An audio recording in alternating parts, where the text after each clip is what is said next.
बिहार तो हम साध रहे हैं, एक साधे सब जदे। प्रशांत किशोर दिल्ली के लाल किले पर झंडा फहराएगा, हम उसकी लड़ाई लड़ रहे हैं। 2.5% है या 3% है आपके वीआईपी पार्टी के, उसको पूरा हेलीकॉप्टर में लेके घुमा है तेजस्वी यादव। तो नेता बना, उसको 3 सीट भी दिए।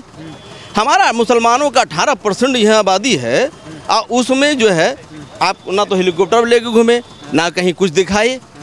और टिकट के मामले में आइए तो 4 या 5 टिकट दिए। क्या नाम हुआ सर?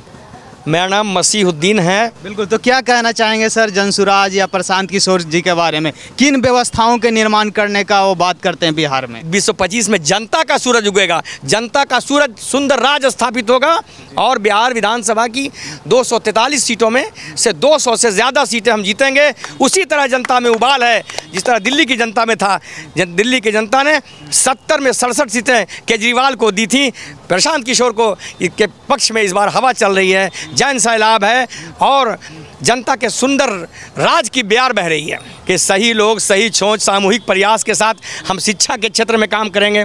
हम कुटीर उद्योग को विकसित करके पलायन को रोकेंगे। जो पलायन की पीड़ा है, शिक्षा के लिए हमारे पास ऐसे संस्थान नहीं कि बच्चे पढ़ने के लिए पलायन करके दूसरे राज्यों में जा रहे हैं, रोजगार 10-12 हज़ार की नौकरी के लिए दूसरे राज्यों में जा रहे हैं। तो हम इस पलायन को रोकेंगे। जो वृद्ध लोग हैं उनके लिए सोशल सिक्योरिटी का काम करेंगे। ये तो हमारा ब्लूप्रिंट है। और बिहार तो हम साध रहे हैं, एक साधे सब जदे। प्रशांत किशोर दिल्ली के लाल किले पर झंडा फहराएगा, हम उसकी लड़ाई लड़ रहे हैं। मतलब बिहार एक प्रयोग है, एम कहीं और है, उद्देश्य कहीं और है। दिल्ली 1539 ईस्वी में इसी बिहार की धरती के और शाहबाद की धरती का बेटा शेर शाह, उसने हुमायूं को हराया था। उस हुमायूं को, जो आज का भारत नहीं, हुमायूं का भारत जिसमें अफगानिस्तान से लेकर श्रीलंका से लेकर अखंड भारत था, उसका नेतृत्व कर रहा था हुमायूं। उसको हमारे इसी शेरशाह, जहाँ से प्रशांत किशोर जी आते हैं ना, शाहबाद, उसी धरती का बेटा शेरशाह बक्सर के 1400 के मैदान में 1539 में हराया था और दिल्ली के तख्त पर बैठा था। और उसने देश में पहली मर्तबा डाक की व्यवस्था स्थापित की। एक जीटी रोड बना दिया जो चाटगांव से लेकर के कहाँ तक है, आप पेशावर तक है, और 4 देशों को जीटी रोड जोड़ता है। एक दूसरा जीटी रोड आप 500-700 साल में नहीं बना सके हैं। हम पर वैसा ही शेरशाह बिहार में पैदा करने जा रहे हैं। तो क्या लगता है सर, लास्ट में मैं आपसे जानना चाहता हूँ, क्या हम लोग अखंड भारत का निर्माण कर पाएंगे? भाई देखिए, हम सबकी अपनी सॉवरेनिटी है, अपनी सार्वभौमिकता है, और ये विदेश नीति, इस पर हम लोग बहुत ज़्यादा नहीं। अभी बात इस पे करते, कुछ नेताएं बात करते हैं, कुछ लोग भारत का संविधान जो बाबा साहब भीमराव अंबेडकर ने 2 साल 11 महीना 18 दिन की अटूट मेहनत से बनाया है, जो सब देश का, दुनिया का सबसे सुंदर संविधान है। हमारा जन स्वराज उसी सुंदर संविधान की परिकल्पना पर आधारित है। हम देश के संविधान के दायरे में ही चल के अपनी पार्टी को चलाएंगे। बिल्कुल बिल्कुल सर। क्या नाम हुआ सर? मेरा नाम जुबैर आलम। कहाँ से सर? नवादा से। तो क्या लगता है सर, प्रशांत किशोर जी 2025 में सरकार बना पाएंगे? जी, इसी सरकार बनाने के लिए तो आज हम लोग यहाँ इकट्ठा हुए, खास करके अल्पसंख्यक समुदाय के जो आज मीटिंग है, प्रोग्राम है। और इससे पहले आपने सवाल किया, और हमारी गर्जियन स्वरूप है और बहुत पुराने पॉलिटिशियन हैं और इनका नॉलेज भी बहुत ज़्यादा है, तो आपको सारी बात बता ही दिए हैं। लेकिन मैं एक बात आपको बतला देता हूं कि इससे पूर्व सवाल जो किए थे, इनका जवाब मैं दे रहा हूं। एक थोड़ा सा यहाँ जो भी पार्टियां, जो भी हम जो शासन यहाँ करता आया है, आरजेडी हो या कांग्रेस हो, आरजेडी डर देखा करके मुसलमानों को छलता आया है।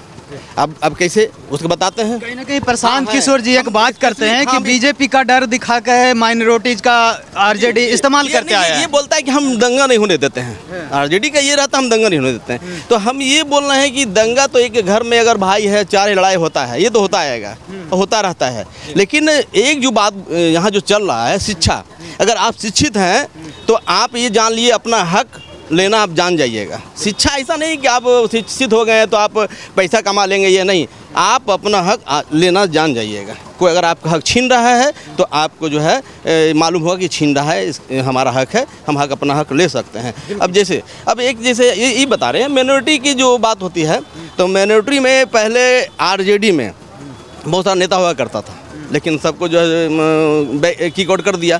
अभी 2.5% है या 3% है आपके वीआईपी पार्टी के टीम, उसको पूरा हेलीकॉप्टर में लेके घुमा है तेजस्वी यादव।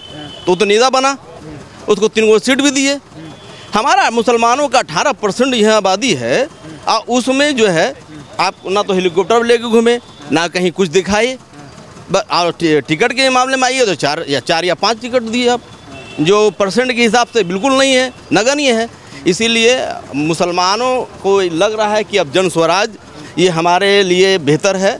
और भविष्य अगर देखिए, अगर भविष्य में अगर ये भी सही नहीं चले तो इसको भी जनता उलट देगी कि तो क्या आपका कहना है कि जो और जी पार्टियां हैं मुसलमानों के साथ भेदभाव किया गया है? हाँ, भेदभाव हुआ है, तब इससे एक उम्मीद है, और वो उम्मीद का किरण, जैसे भी वो शायर हैं अपने शायरी अंदाज में बता गए कि ये जो है किरण है, और भारत के लिए वाकई जो है एक बहुत अच्छा ये जा रहा है। और हाँ, हम लोग जुड़े हुए हैं और अभी जुड़े हैं, अभी पूर्ण रूप नहीं जुड़े हैं, मतलब, लेकिन हमको लगा कि नहीं, आने वाला दिन में भविष्य में जो है ये अच्छा होने करने वाले हैं। और ये पहले भी रणनीतिकार रह चुके हैं, इसके हिसाब से भी लग रहा। अच्छा, एक चीज़ और है, आपके ये माध्यम से हम पहले आप चाहेंगे कि बात पहुँचे, इस शिक्षा की बात कर रहे हैं, क्योंकि जितना अशिक्षित होगा उतना मूर्ख बनाने में आसानी होता है, लेकिन ये शिक्षित करके और लोगों को आगे जैसे हाँ डेवलप करने का काम करेंगे। बिहार ज़्यादा से ज़्यादा ये हो, हर जगह बिहार के देखते हैं बदनामी होती है, इसलिए चलिए अच्छा है कि एक अच्छा व्यक्ति इसमें है और हम इनके हाथों को मजबूत करना चाहते हैं, इसलिए हम लोग नवादा से चल करके आए हैं और भागीदारी दे रहे हैं। बिल्कुल बिल्कुल, यहाँ पे युवा भी हैं, चलिए युवाओं से जानते हैं, क्या नाम होगा? दीपक कुमार पासवान सर। कहाँ से हैं? देवरिया जिला से हैं सर हम। तो क्या लगता है कि प्रशांत किशोर जी जिस व्यवस्था का निर्माण करने की बात करते हैं, कर पाएंगे? जी सर, ऐसा पहली बार हमको सुनने में आया है, इसलिए हम इतना दूर आए हैं। अपना संविधान जो है 76 वर्ष लगभग पुराना हो चुका है, और इसी के आधार पर जाति गणना की अभी बात किए आप, तो इसमें तो कोई दुराई नहीं है, जनगणना होना भी चाहिए, लेकिन जाति का संबंध तो जीवन से है नहीं, आय से है। तो इनकी सबसे बड़ी उपलब्धि ये है कि ये व्यवस्था परिवर्तन की बात कर रहे हैं। इसी विचारधारा से प्रेरित होकर हम इनके साथ जुड़े हुए हैं, कॉन्फ्रेंस में भाग लेने के लिए आए। तो इस तरीके से देख सकते हैं, अभी हम पटना के बापू सभागार के कैंपस में हैं, जहां पे मुसलमानों के साथ प्रशांत जी का कॉन्फ्रेंस आज होने जा रहा है, और क्या कुछ आज बातें होने जा रही है तो मैं आप लोगों को भी बताऊंगा। आप लोग भी बने रहिए इस वीडियो में और अपना अपना प्रतिक्रिया भी नीचे कमेंट बॉक्स में बताते रहिएगा। तब तक के लिए जय हिंद।